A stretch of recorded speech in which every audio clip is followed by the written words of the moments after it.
Welcome to the world of Rowan Astrology. I'm David Charles Rowan. And before we begin exploring the gold mine of astrology, please remember to like and subscribe. This channel would be nothing without your kindness and support, so please feel free to return and explore the growing content. And of course, your comments are always of value. So truly, thank you.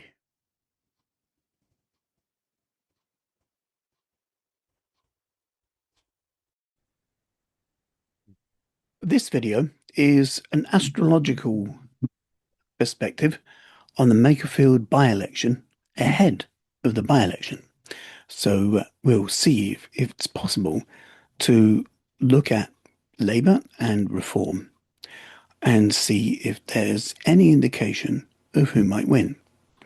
We're also going to attempt to do what's called a horary birth chart, which I'll explain a little bit. I'm not a master of horary technique. It's not quite my forte. I looked at it for many years, a long time ago. So my autistic memory is a little bit thin.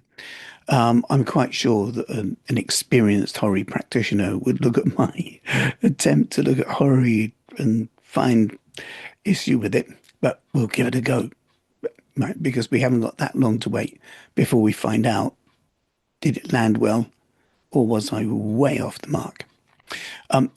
Before that, we're going to look at the time maps of the Reform Party and also Labour. Now, I know there are many candidates in this by-election, not at least of which is, His Majesty's official opposition, the Conservative Party.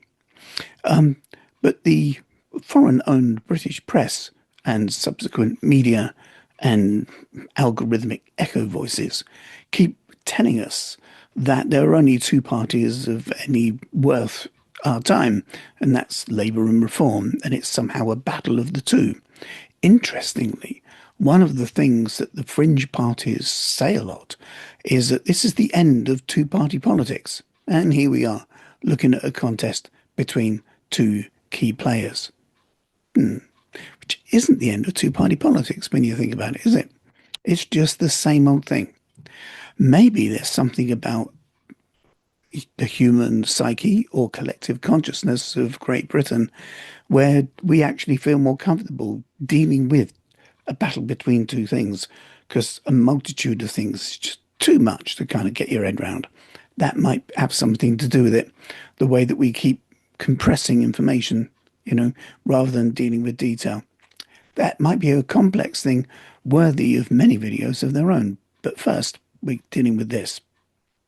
Oh, by the way, the transit time maps that we're going to look at are extracts from the larger or more deeper perspective of the forecast for the Labour Party and Keir Starmer 2026 and the forecast of the Reform Party and Nigel Farage 2026. So you'll find both of those on the channel. And if you want to kind of explore what we found looking at those, I think the Labour Party one is an extract from, or a recording from, a workshop. So there are other people, other voices that you can hear, but their identities are preserved. The Reform one I did on my own. So that's just my voice talking with that one. But anyway, let's get to where we are. Going to do that part again, I think. And if you look around the channel, you'll also find there's a forecast of the Labour Party and Keir Starmer for 2026. That was recorded with other people as part of a series of workshops. You'll also find a more in-depth look at Reform and Nigel Farage, which was recorded with just me, but is also part of that series. For now, though, we're just looking at this tiny window of time. So let's begin by, first of all, sharing the imagery as I have with you so you can see what we have here, because the wonderful thing about astrology is it's a very visual art, and I think I'm right in saying that you can now see that. So let's tune in to where we are. Here we are. We are here on planet Earth, whizzing around this magnificent star. And first of all, then, the Labour Party time map. This is the Labour Party's birth chart. The birth time, or the time of the inauguration time, is dowsed. So therefore, we don't know if it's exact, because we'd need to know the exact minute that it was rubber stamped as an official party. So we can take the house positions with a pinch of salt, but it just gives us a bit of a feel for what this dynamic is. So when the Labour Party was formed, Saturn was in Capricorn, which is very good for a political party. Mars is in Aquarius, which is good for a rebellious or collective party. The Sun is in Pisces, very good for compassion, identity. Mercury is in Pisces, which is great for communicating compassion, but also not so good for being disorganized and sometimes unclear in its message. This is just the party. Doesn't matter who's leading it. Venus is in Aries, so it's got a drive to be of service, to be of help, which is a very good thing. You know, let's have a look. There is, like I said, a deeper look at all of these things, but this is what we're interested in here. So this is a time map. Across the top, there's a calendar just showing 3 months, May, June, and July. In the left-hand column, there's a listing of planetary data. And what the computer has done is it's looked at, as planets are orbiting the sun, it's looked at its relationship with certain things, objects in the chart of the Labour Party. And if it's found what it considers to be significant angular relationships, then it's listed those in the left-hand side. Corresponding with the listing of the angular relationships, there are X's in the time map, and these show the time periods when these periods of time begin, and also, as you can see this one here, when these periods of time end. So I'm just going to discuss some of the relevant ones here. One thing that ended at the end of May, but could have a bit of a hangover for a week or so into the beginning of June, is this Jupiter opposing the moon. Now, in mythology, Jupiter, or the Greek Zeus, Greek equivalent, Jupiter is the Roman name, Zeus is the Greek name. But in both of those mythologies, Jupiter, Zeus, was prayed to for protection from the people. And an opposition aspect doesn't mean opposing like we think of PMQs, the two sides opposing each other. It's about relationship. So sometimes relationship can be a fortuitous thing, and sometimes relationship, as you know, can be an inopportune thing. And oppositions can sometimes sort of have a sway, like a seesaw going up and down. And the moon represents, in a person's chart, our emotions, but also our sensitivity and vulnerabilities. So Jupiter opposing the moon suggests that the protection of Jupiter is absent from the core feeling of the party. Think of that for a minute. Just imagine that the Labour Party is actually a family, and the moon represents the emotional bonding of the family. And with Jupiter making an opposition to the moon, that suggests a period of time in which the family's protection system, or if you like, the Labour Party's immune system, drops. And it's there and then it isn't. It's there and then it isn't. And this kind of wavering feeling of we're safe, we're not, we're safe, we're not. This suggests that that was in play, as it were. You can see here that the line continues before May, so that might have started in April, and it was in the air for the whole of May, and is certainly the case until about the 10th, 11th of June. So that hangover might still be there, but certainly through the period of May, the Labour Party itself appeared to have kind of lost its direction or its sense of future, and it could have felt quite vulnerable as a dynamic. Building is this. Saturn transits tend to take about a month to build up and a month to fade out. Think of all of these things like a bell curve. So there's a build up, the exactitude, then the fade away. So this particular transit, Saturn trine Uranus, would have begun building through the whole of May. It begins to go exact on the 1st of June, is in the air beyond July. It's quite interesting sometimes to look at what's happening a month after an event, so that because there might be indication of some repercussions or consequences.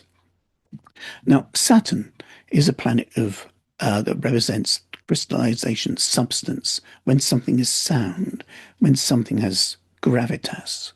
It's a planet that represents that which is serious, but also the reaping of a harvest. So, whenever a Saturn transit takes place in a person's chart, for example, that indicates a period in time in which how they fare in the context of the planet that it's making the angle to is predetermined by how they've been treating with that area of life prior to that. So to use a garden as an example, if you've tended your crops well and you've watered your runner beans and you've been very nice to your tomatoes, at the judgment moment, you'll have a bountiful harvest. Wonderful. But if you've been mistreating your plants and you haven't been watering them properly and they're in shade too much, then you'll find that at the judgment moment, you've got a famine. So the Uranus represents, in a person's chart, our relationship with friends, groups, ideology, and also our relationship with the collective of mankind beyond the family, strangers, our countrymen, etc., right? The whole human race. So Saturn making a trine to Uranus suggests that how Labour has been treating people, dealing with the collective, dealing with the electorate in the past 30 years will have a bearing or an impact on how the electorate respond to this event. Okay, so we know that there's some kind of judgment call going on, and we know that the judgment call has something to do with Uranian issues. That's either collective groups, ideology, and also potentially electronic technologies like computers and data, social media, and all that stuff as well. So, is it going to be a famine or is it going to be a harvest? Well, there's a clue in the nature of the relationship, the angular relationship. Trines, you'll notice, are coloured in the same colour as the Jupiter. So there's a relationship between the meaning of Jupiter and the meaning of a trine.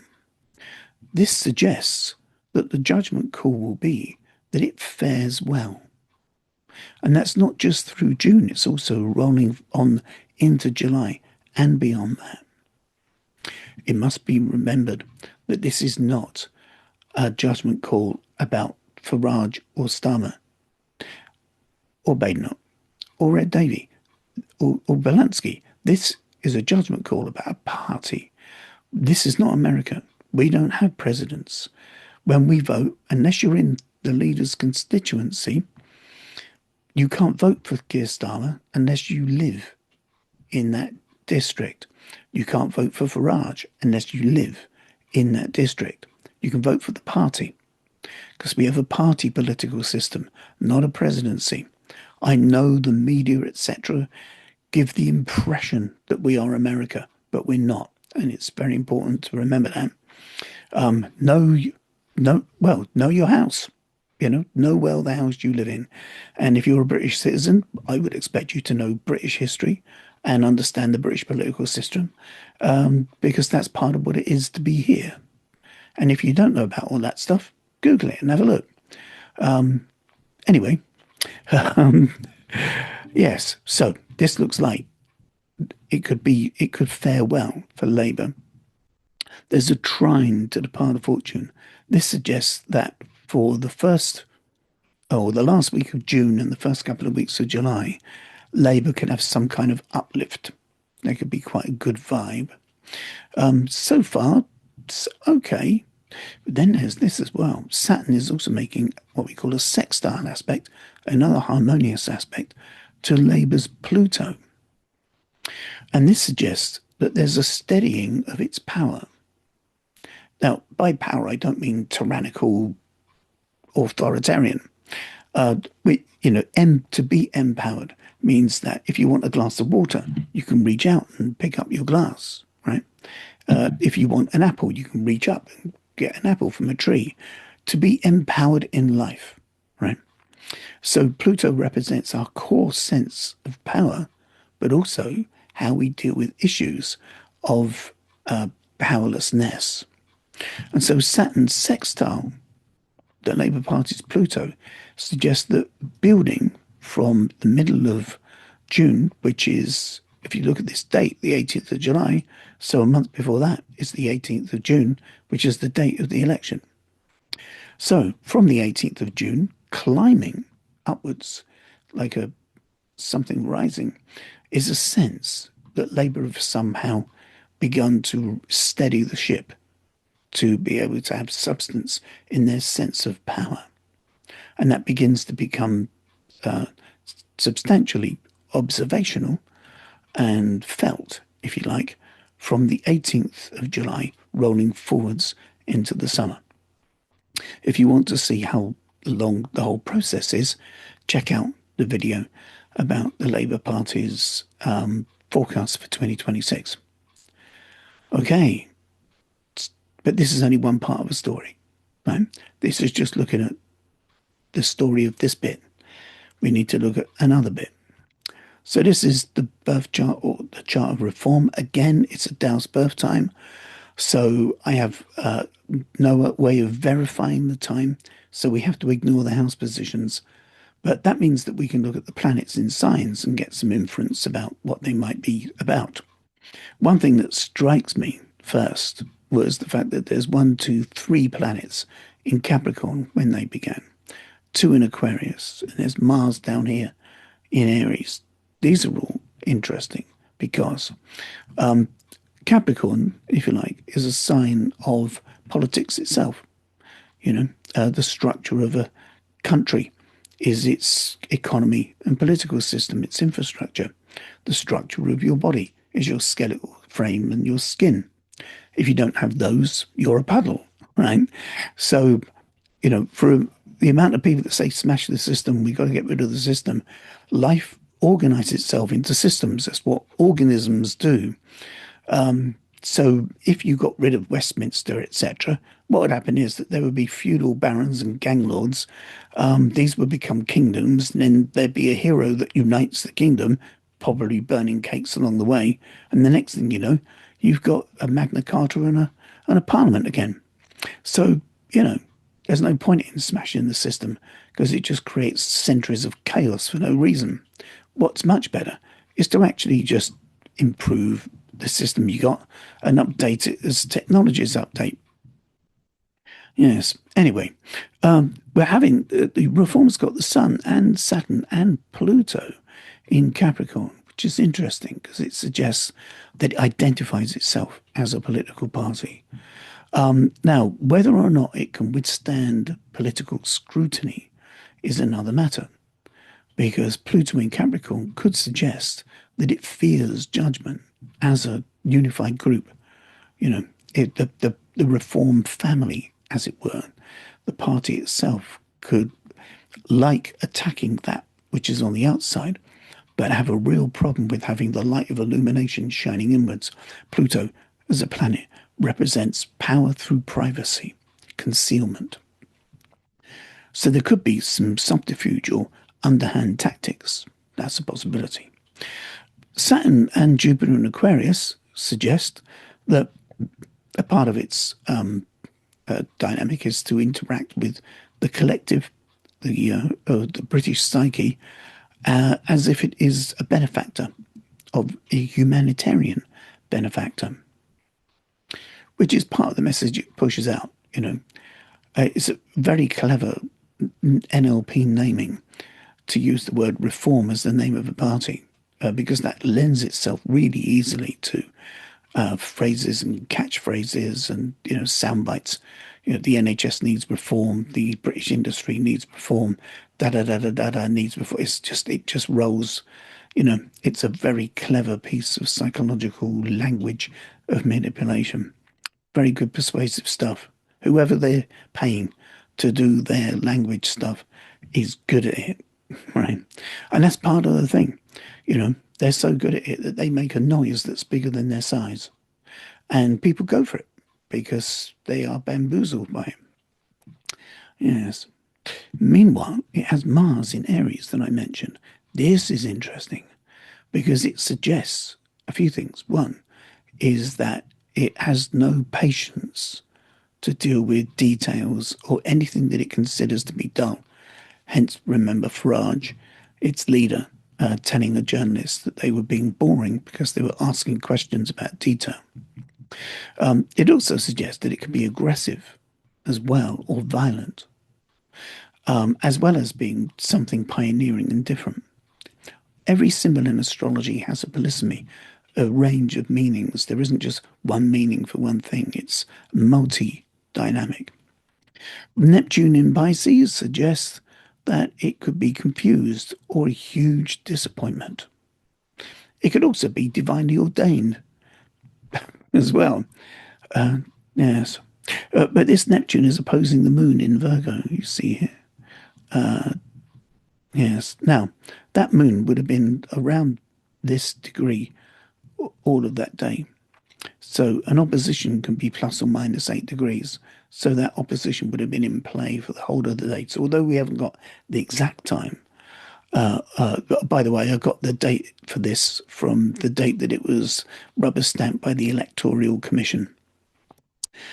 So this isn't the date that someone decided in a back room somewhere, hey, let's call ourselves this. It's the date that it became an official thing in legislature.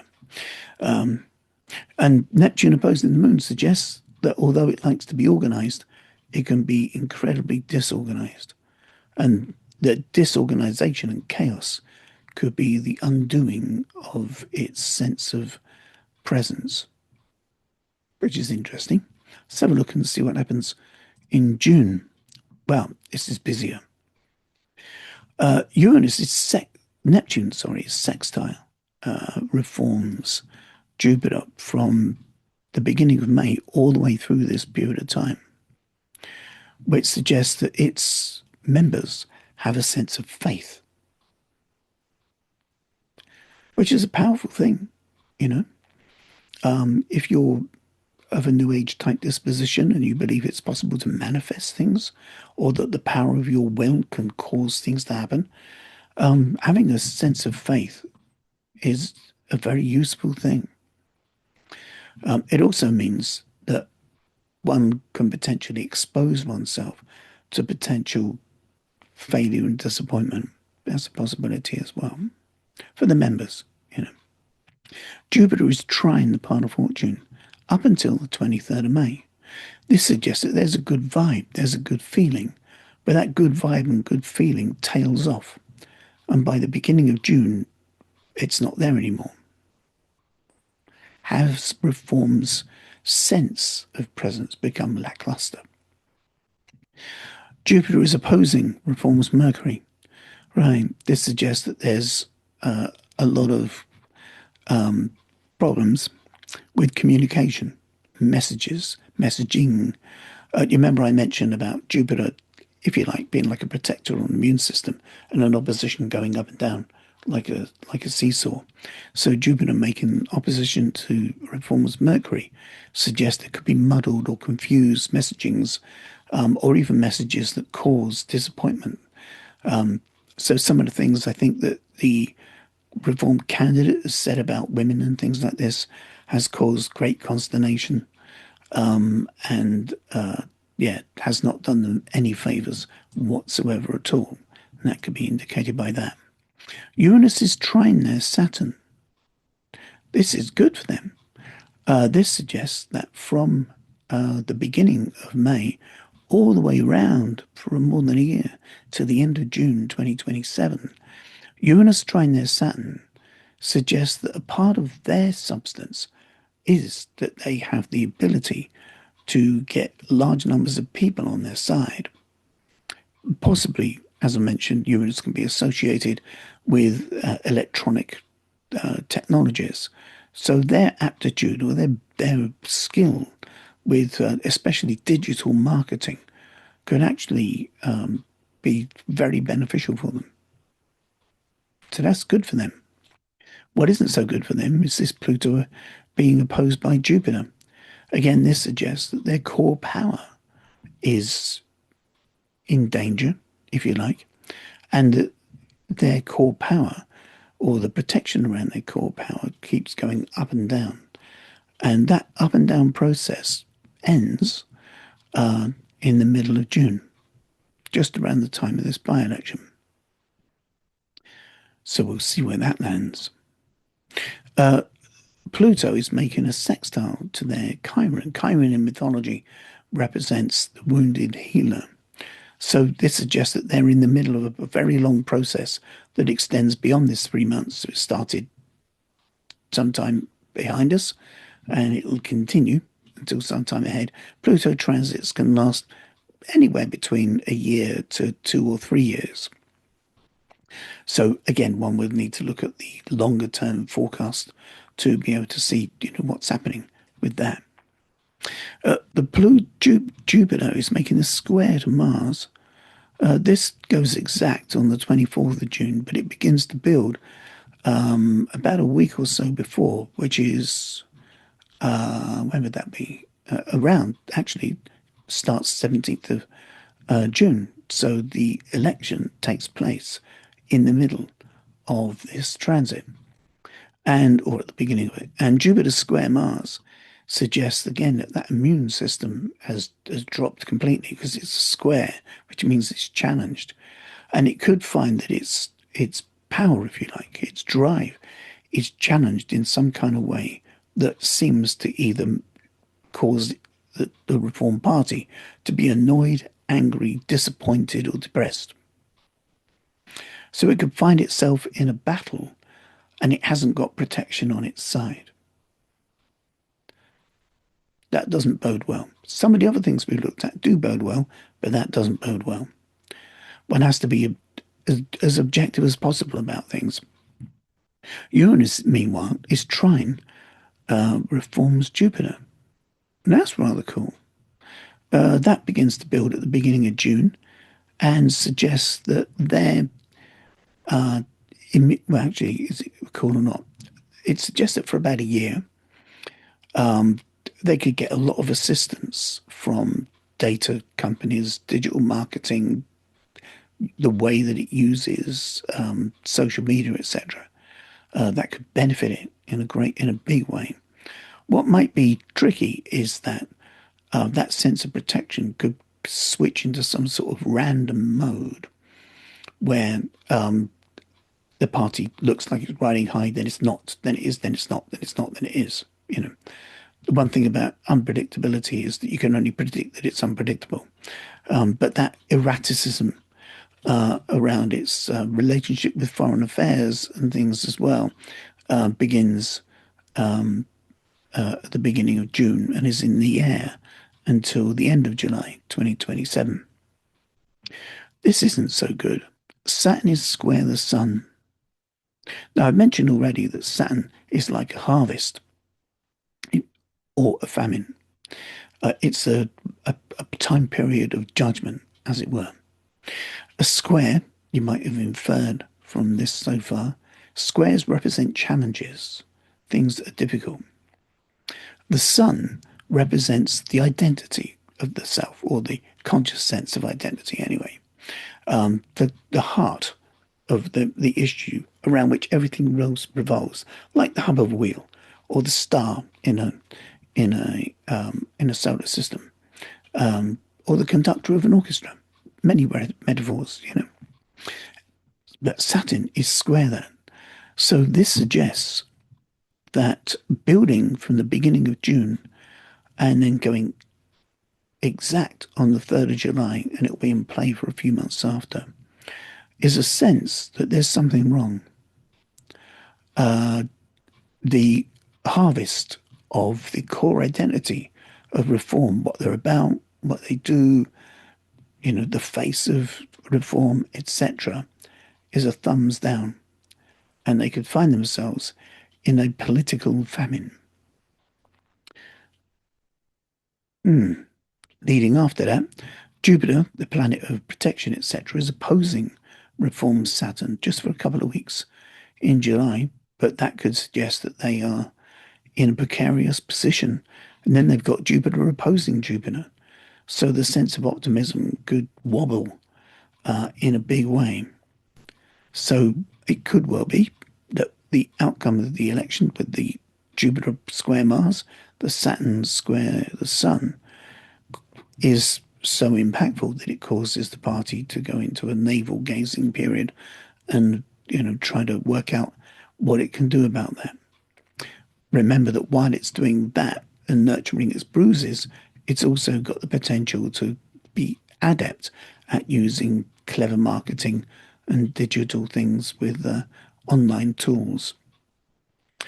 So far, if we put the narrative of Labour, including the confusion, but also including this faring well and this return to power here, in the mix with these things, it begins to look a little bit like the by-election result could err in favour of Labour.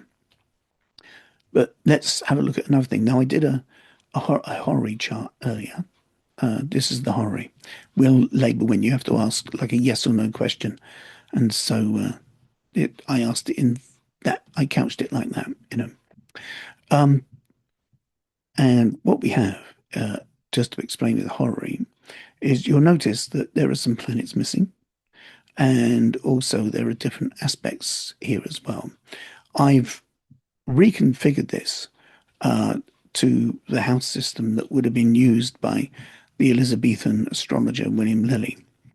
I've also used the calculations that he would have looked at the planets that he would have looked at as well.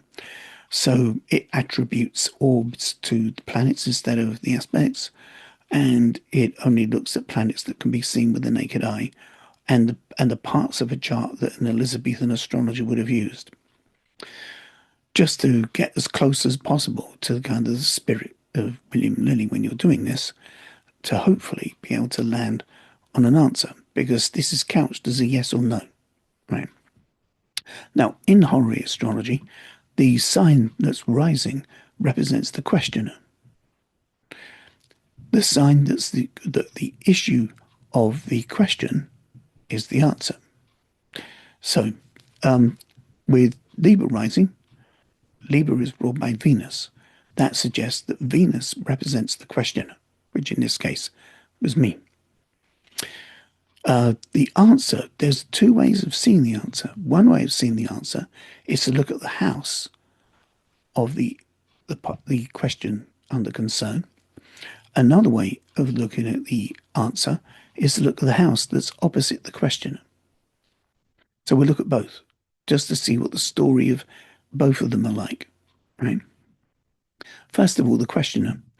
The Venus is up here in the 10th house of politics. So that's good. That means it's like a bona fide question. The moon is just at the beginning of Leo. That means that the moon is not void of course. It's in play, as it were. So in other words, yes, you can ask the question. The gods aren't having a tea break. You can go ahead with it. Part of the ruling of how things were seen in the Elizabethan age. The Venus is well aspected. It's conjunct the moon. It's conjunct the Jupiter. It's trine the Saturn. There's a square to the part of fortune. There's a sextile to the ascendant. The conjunction to the moon is particularly interesting because one way of looking at the answer is to look at the house that's of the concern of the matter. And the house of the concern of the matter in a political question is the 10th house. And the sign on the cusp of the 10th house is the moon. So the moon is one of the answers. The moon is held betwixt Venus, the planet that rules the question, but also the planet of judgment, justice, the planet of fairness and substance, and Jupiter, as we know, the protector. So Venus and Jupiter in medieval astrology were considered benefic, whereas Mars and Saturn were considered malefic. So for the question, the answer to the question, to be in between both Jupiter and Venus is incredibly fortuitous. But let's look at the aspects where the moon is conjunct Mercury, conjunct Venus, sextile Mars, conjunct Jupiter, trine Saturn. There's a square to the part of fortune. So this suggests, from looking at the answer in this dynamic, that it's incredibly fortuitous for Labour, albeit with a slight twinge of something bittersweet with this square to the part of fortune. Let's look at the answer the other way. Over here, the seventh house. Now, Aries is at the beginning of the seventh house. Therefore, Mars is the answer. Mars is situated in Taurus in the eighth house. The eighth house is the house of shared resources, shared values. It's also a house of repression, as we know it in our modern age. But the Mars itself is very well aspected. It's sextile the moon, sextile the Mercury, and sextile the Jupiter. Sextiles are harmonious. And what's especially good about this is that Mars itself is sextile the moon, which is the other way of looking at the answer. So in other words, the two answers are in harmony with each other, which means there's no disagreement between the different methods or different systems. So you look at methodology 1 and you get a particular answer. You look at methodology 2, you get an answer, and both answers are in agreement with each other, so they each support the other. There's also a sextile with Mercury here, which suggests that the communication goes well and the message goes out. There isn't anything impeding that Mars whatsoever at all, which is exceptionally good. So the horary suggests that the answer is yes. Labour will win the by-election on Thursday, the 18th of June. But there'll be a bit of a bittersweet feeling somehow in there as well. It'll have an effect on reform. They'll do some navel gazing, but they've got, they're on a full head of steam when it comes to using modern technologies to benefit their message. And, if the other parties don't catch up, they're going to flounder. And that's all it is. These devices, they're really cool, but they mean that when you're looking at that screen and your unconscious is beguiled by the flickering images of the screen, whatever's on that screen goes right into the back of your head. It doesn't get filtered out, So having direct access to people's brains is a very powerful position to be in. And if you're a master of using it and you're adept with your language, or you've got enough money to pay people who are highly skilled at such things, then that puts you in a front row position, regardless of your substance. Just something to think about. Right, okay. Thank you for having a look at this by-election astrology. We'll know within 48 hours what the result will be. Meanwhile, like and subscribe, etc. And put a comment in. Tell me what you think. See you soon. Bye. Thank you for watching this fascinating window onto life through this fine and ancient art of astrology. And there's more content on here to explore. And why do you like and subscribe to the channel if you find yourself wondering, who is this guy? or who is the person presenting this, please check out the primary welcome to the channel. It talks about my background and master's degrees and more than 35 years' experience as a practitioner and teacher of astrology. Until next time, I wish you peace and good health and take very good care of you. Bye bye.